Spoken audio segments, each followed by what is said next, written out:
You know, nobody really expects for you to defend yourself against this. There is no justice in or out of court. Hollywood has always had a short memory and an even shorter fuse, but nothing burns a network's budget quite like a star who decides mid-season that their hit show is beneath them. We're talking about actors who looked at a guaranteed paycheck, a loyal audience, and a production crew of hundreds of people depending on them, and said, thanks but no thanks. Today we're counting down 8 television stars who walked off set, tore up their contracts, and cost networks millions of dollars that nobody ever really talks about. And trust us, you'll want to stick around for number 1, because the most expensive exit in television history came from a man who traded the number 1 show in America for a career that went absolutely nowhere. Number 8. Jeff Conaway, Taxi. If you watch television in the late 1970s, there is a very good chance that Taxi was the smartest show in your living room on any given night. ABC's ensemble comedy about a group of New York City cab drivers who all believed they were destined for something better, premiered in 1978 and immediately established itself as a cut above. It had Danny DeVito chewing scenery as the malevolent dispatcher Louis De Palma. It had Andy Kaufman doing things with a character named Lotka that defied any reasonable definition of acting. It had Tony Danza as the lovable, dim-witted boxer Tony Banta. And it had Jeff Conaway as Bobby Wheeler, the handsome, charming, perpetually struggling actor who was supposed to be the show's romantic lead and audience surrogate. Here's the problem. Jeff Conaway had come off Grease in 1978 as one of the most recognizable faces in the country, and he arrived on the Taxi set expecting that momentum to translate into a certain kind of star treatment. What he got instead was a supporting role in a genuine ensemble, which meant sharing the spotlight equally. And equally, it turned out, meant watching Andy Kaufman steal every scene he walked into, and Tony Danza charm the audience effortlessly, without appearing to try at all. By season 3, the tension on set was becoming impossible to ignore. Conaway's frustration had been building for 2 years, and his behavior during production was creating real problems for the show's schedule. Reports from the set described missed rehearsals, conflicts with producers, and an increasingly difficult working environment that was costing the production both time and money. In the world of network television, time and money are exactly the same thing. When Conaway finally exited the show after season 3, the network had to absorb the cost of restructuring storylines, redistributing his character's role across the remaining ensemble, and managing the public relations fallout around a departure that was anything but smooth. Bobby Wheeler was quietly written out with a kind of vague explanation that sitcom writers deploy when they are absolutely desperate, which is to say, he got an acting job and left. No fanfare, no goodbye episode, no closure. The bitter irony is that the show barely missed a beat. Taxi went on to win 4 consecutive Emmy Awards for Outstanding Comedy Series. The cast it already had was more than enough. Jeff Conaway, meanwhile, spent years chasing a solo stardom that never fully materialized. He was talented, nobody disputes that, but walking away from one of the best comedy ensembles in television history to chase a bigger piece of a spotlight that the show had never promised him in the first place is the kind of decision that looks worse and worse with every passing year. Sino number 7, Gabe Kaplan, Welcome Back. Ekale o Irshorf. Before John Travolta was strutting across disco floors, and before anyone had ever heard the name Tony Manero, he was Vinnie Barbarino, the dim but lovable leader of the Sweat Hogs on Welcome Back, Cotter. The show premiered on ABC in 1975 and became an immediate hit, turning a Brooklyn classroom full of remedial students and their idealistic teacher into appointment television.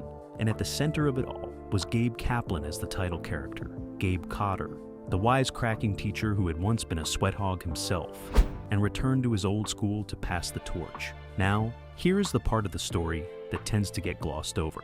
Kaplan was not just the star of Welcome Back, Cotter. He was the co-creator. The show was his idea, built on his stand-up material, shaped around his sensibility, which meant that when the network started making decisions about the direction of the show that he disagreed with, he did not take it quietly.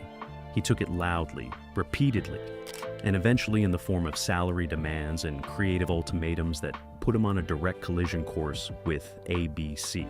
The central conflict was one that television history has seen dozens of times. A show premieres with a clear lead character and a strong ensemble.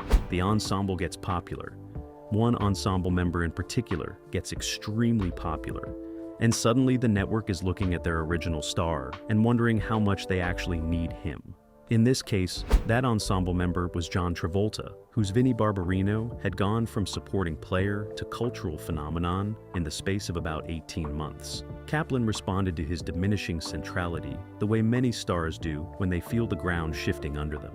He pushed harder on his contract demands, insisted on more creative control, and when those negotiations stalled, he began missing production days, which in network television is the equivalent of throwing a grenade into a room full of scheduling executives and walking away calmly.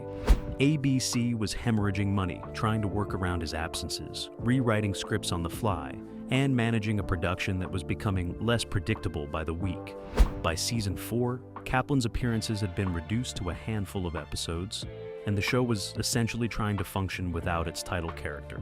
Welcome back, Cotter without Cotter. Think about that for a second. That is like producing a show called The Cosby Show and writing out Cliff Huxtable. The ratings reflected exactly what you would expect them to reflect, and ABC pulled the plug after season 4. John Travolta naturally was fine. He had already filmed Saturday Night Fever by that point, and was about to become one of the biggest movie stars on the planet. Gabe Kaplan, the man who created the whole thing, returned to stand-up comedy, did some television work, and became a surprisingly well-regarded poker player, which is a perfectly fine second act. But walking away from your own creation because you could not accept sharing it might be the most expensive pride tax in 1970s television. Number 6. Wayne Rogers, MASH. Let's go to Korea, or rather, let's go to a soundstage in California, where in 1975, one of the most popular shows on American television was about to lose a major piece of its identity because one of its stars had decided his contract did not actually mean what his contract said it meant. MASH had premiered in 1972, and by its 3rd season was firmly established as the kind of show that people rearranged their lives to watch. Alan Alda, as the brilliant, sardonic, deeply humane Hawkeye Pierce, was the undisputed center of the story. But Hawkeye did not operate alone. He had Trapper John McIntyre, played by Wayne Rogers, as his partner in surgical brilliance and systematic rule-breaking. Together, they were the comedic and moral engine of the 4077th, two sides of the same coin, inseparable by design. When Rogers decided he was leaving the show after season 3, he did not do it by negotiating a graceful exit or working with the producers to give his character a proper send-off. He did it by arguing, through his lawyers, that his contract was legally unenforceable and simply refusing to report to work for season 4. The Screen Actors Guild reviewed the dispute and sided with the producers, but by the time the legal dust settled, Rogers was gone and CBS was left to figure out how to replace a character who was, by the show's own internal logic, irreplaceable. The financial cost of the dispute, including legal fees, production delays, and the significant creative investment required to develop a new character who could fill the enormous hole Rogers left behind, ran well into the millions. And that is before you account for the very real risk that audiences would reject the new arrangement entirely. Enter Mike Farrell as B.J. Honeycutt, the warm, funny, deeply moral replacement who turned out to be so good in the role that within 2 seasons most viewers had stopped missing Trapper John entirely. Which tells you something interesting. The show was so well constructed, and the writing was so strong that it could absorb the departure of a major character and emerge stronger on the other side. None of that diminishes what Rogers called CBS in the transition. It just means the network was lucky to have writers talented enough to clean up the mess. Wayne Rogers went on to a successful career in finance and business investment, eventually becoming quite wealthy. So the story has a happy ending, just not the one he was originally writing when he decided his contract was more of a suggestion than an obligation. Number 5. Chevy Chase, Saturday Night Live.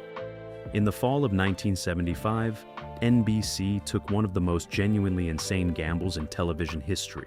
They handed a 90-minute live sketch comedy slot to a group of young, largely unknown performers and a producer named Lorne Michaels, who had a vision so specific and so unconventional that no rational network executive should have said yes to it. And somehow it worked.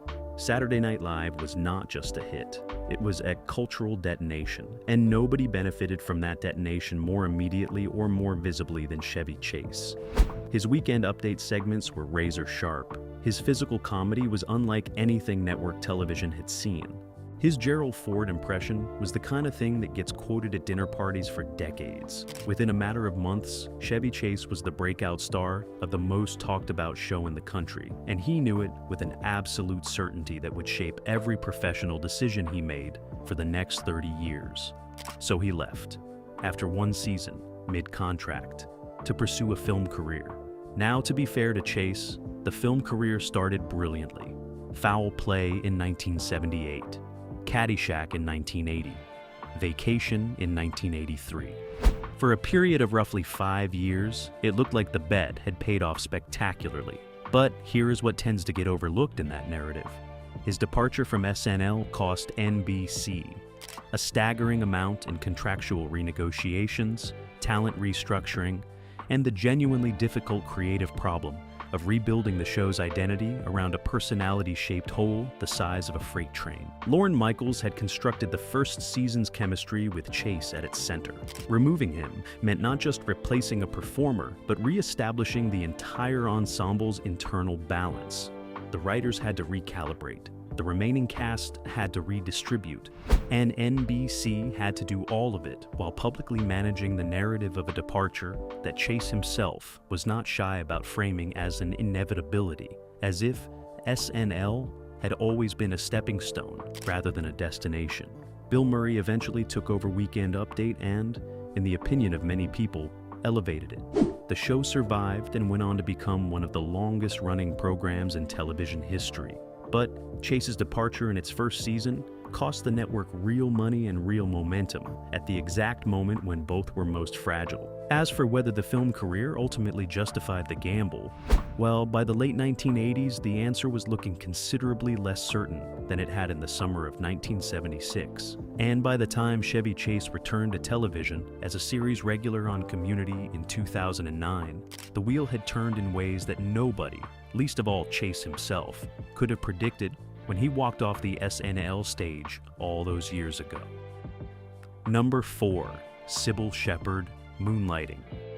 If you want to understand what a show looks like when it is firing on every cylinder simultaneously, go find the first 2 seasons of Moonlighting.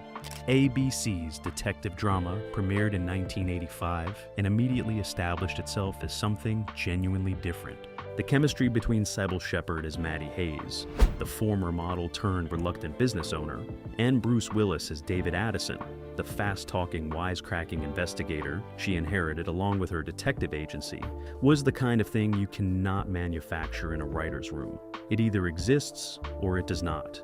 And in Moonlighting, it existed at a voltage that practically melted the screen. The show was a phenomenon. Critics loved it. Audiences loved it. Emmy voters loved it. It was smart, funny, romantic, and constantly surprising. At its peak, Moonlighting was one of the most watched and most discussed programs on American television. And then things got complicated. Specifically, things got complicated in the way that things always get complicated when 2 enormously strong personalities are locked into an intense working relationship with no clear power structure, and both of them are aware, in real time, that they are becoming famous. Shepherd's relationship with the production became increasingly difficult across seasons 3 and 4. There were extended absences from the set, there were schedule conflicts, some legitimate, and some considerably less so. There was a pregnancy that required significant creative restructuring, and there were walkouts, plural, that ground production to a halt and sent the show's budget into territory that ABC executives were not remotely prepared for. The numbers that have been reported around Moonlighting's later seasons are genuinely staggering for the era. Individual episodes were reportedly costing north of $2 million in an age when that figure represented roughly twice the standard production cost for a primetime drama.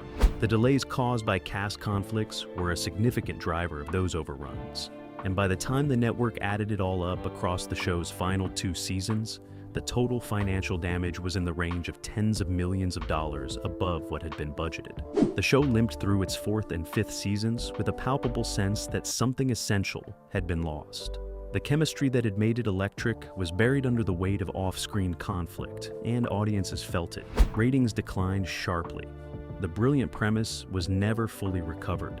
Moonlighting ended in 1989, having established one of television history's most frustrating precedents, which is that a show can be so good and so electric in its early life that it sets expectations it cannot possibly maintain once the stars decide their off-screen battles are more important than the work. Cybill Shepherd went on to her own successful sitcom in the 1990s.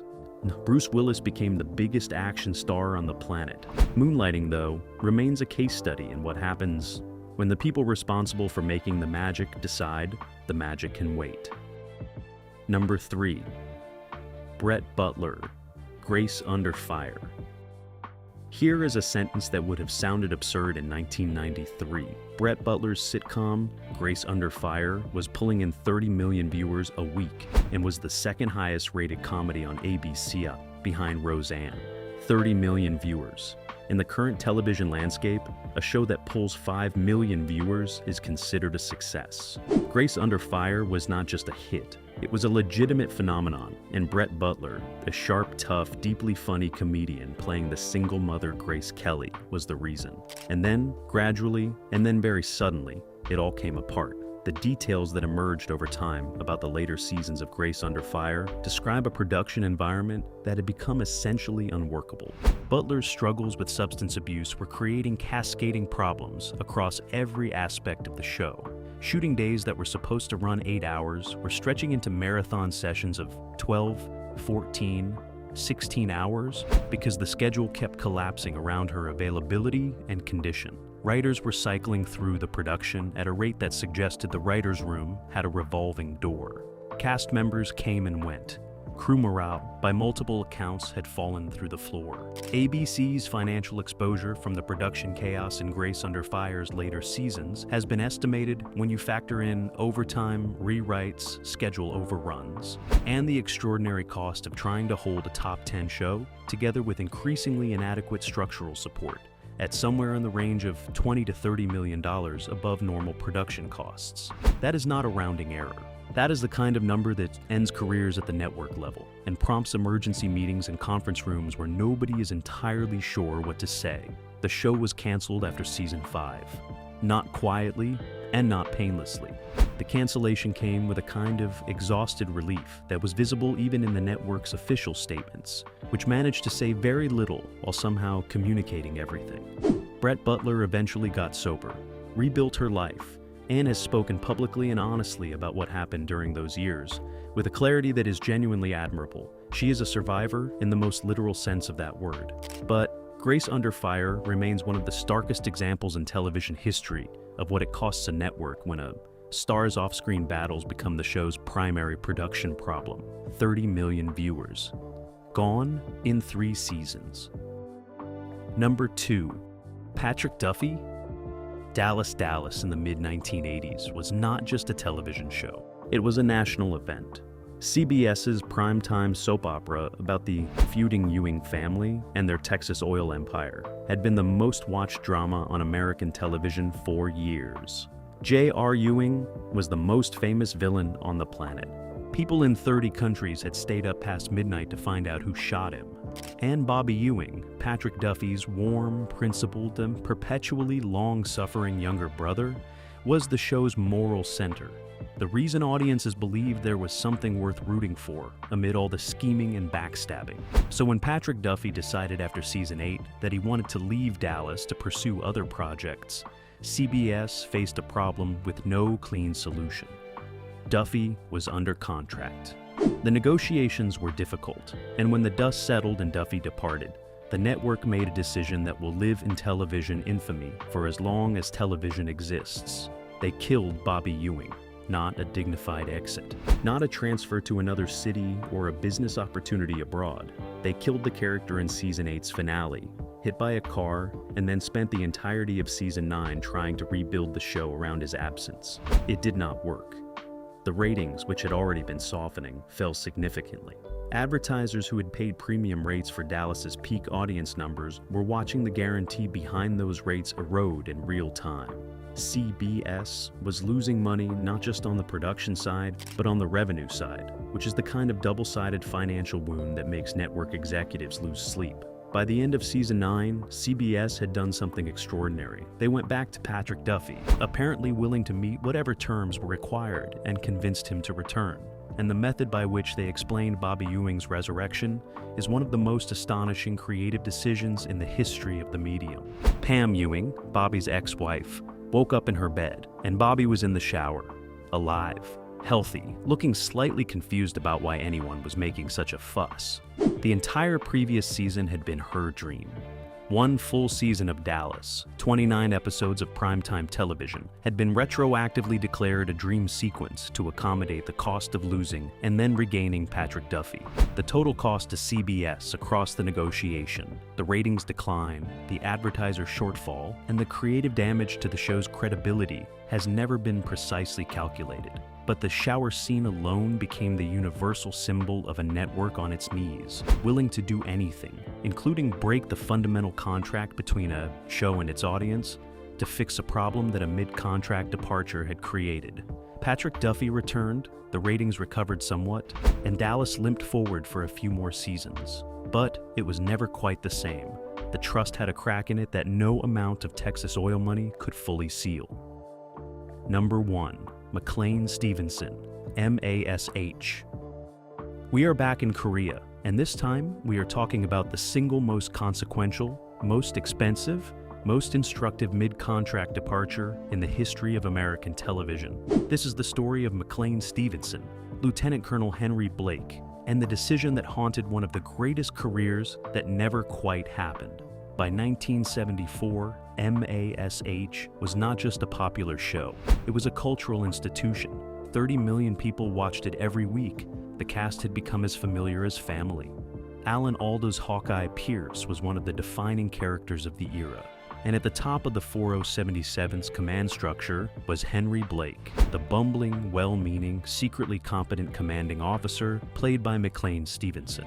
Blake was beloved, not in the way that a breakout character is beloved, where audiences are aware they are watching a performance. In the way that a person is beloved, he felt real, he felt warm, he felt like someone you actually knew and genuinely liked. McLean Stevenson looked at all of that and decided he was too big for it. The specific details of his reasoning have been described in various ways over the years, but the core of it is not complicated. Stevenson believed with complete sincerity that his profile on MASH had made him a star capable of carrying his own vehicle. He wanted to be the lead. He wanted the show named after him. He wanted the solo career that he felt a supporting role in an ensemble, even the greatest ensemble on television, could never fully provide. And so, he negotiated his exit from the #1 show in America and walked away. CBS's immediate financial exposure from the departure included renegotiated contracts, legal fees, and the enormous creative cost of developing a replacement character, substantial enough to fill the hole in the show's emotional architecture. The process of writing Henry Blake out of MASH and introducing Harry Morgan as Colonel Sherman Potter required a level of creative investment that would have been unnecessary had Stevenson honored his contract. The writers spent weeks developing an exit that would be worthy of the character, which is how we arrived at one of the most famous and most devastating moments in television history. Henry Blake was not written off to a stateside posting. He was not transferred. He was not retired with a farewell party and a fishing trip. He was killed. His helicopter was shot down over the Sea of Japan, and there were no survivors. The announcement was delivered in the middle of a routine operating room scene by Radar O'Reilly, with no warning, no music, no dramatic build, just the news. And then the scene kept going, because surgery does not stop for grief. The audience reaction was unlike anything television had produced before. CBS's phone lines were overwhelmed. Viewers wrote letters by the thousands. People were genuinely devastated, in the way that you were devastated by the death of someone you know, which is a testament to what Stevenson had built, and, in the same breath, a reminder of exactly what he had given up. Harry Morgan stepped in as Colonel Potter, and was extraordinary in the role, earning an Emmy, and becoming as essential to the later seasons as Stevenson had been to the early ones. The show ran for 8 more years, produced one of the most watched finales in television history, and is still considered one of the greatest programs ever made. McLean Stevenson, meanwhile, starred in 4 network sitcoms over the following decade. The McLean-Stevenson Show, In the Beginning, Hello Larry, Condo. Every single one of them was canceled, not after struggling for a few seasons, after one, in a career trajectory so consistent in its disappointment that it eventually became its own kind of legend, the cautionary tale that television writers still reference when they are trying to explain what hubris actually costs. He returned to television in guest roles and talk show appearances, and was by all accounts a genuinely funny and charming man who never entirely lost his sense of humor about the magnitude of what had happened. But the math was brutal and undeniable. He left the #1 show in America at the peak of its creative powers for a solo career that produced nothing. CBS absorbed millions in transition costs, creative disruption, and contractual renegotiation. And the only lasting monument to McLean-Stevenson's decision is a scene in a surgical tent where a young corporal reads a piece of paper and the whole world went quiet. That is what walking off the #1 show in America mid-contract actually costs. Not just in dollars, though the dollars were real, in something harder to quantify and impossible to recover, and that is our list. 8 television stars who decided their contracts were negotiable, their networks were replaceable, and their futures were so bright they could afford to burn what they had. Some of them were right, most of them were not. And the ones who were wrong paid a price that made the network's losses look almost reasonable by comparison. Here's the thing about all of these stories. They are not really about money. The money is just the way we measure something else. They are about the moment when a person decides they are bigger than the thing that made them, and what the universe tends to say back. Sometimes you get away with it. Chevy Chase got away with it for a while. Sometimes the show gets away with it, absorbs the hit, and comes out the other side stronger, which is what MASH did twice. But more often than not, the story ends the way McLean-Stevenson's story ended, with a perfectly good career left on a perfectly good show, traded for a promise that nobody was actually in a position to keep. So, let us know in the comments, which one of these departures hurt you the most as a viewer? Are you still not over Henry Blake? Did the Moonlighting spiral break your heart the way it broke ours? And is there a mid-contract walkout we missed that belongs on this list? Drop it below, because we rate every single one. If you enjoyed this trip through television's most expensive personal decisions, hit that like button and subscribe to the channel so you never miss a deep dive. We will be right here, under contract, not going anywhere.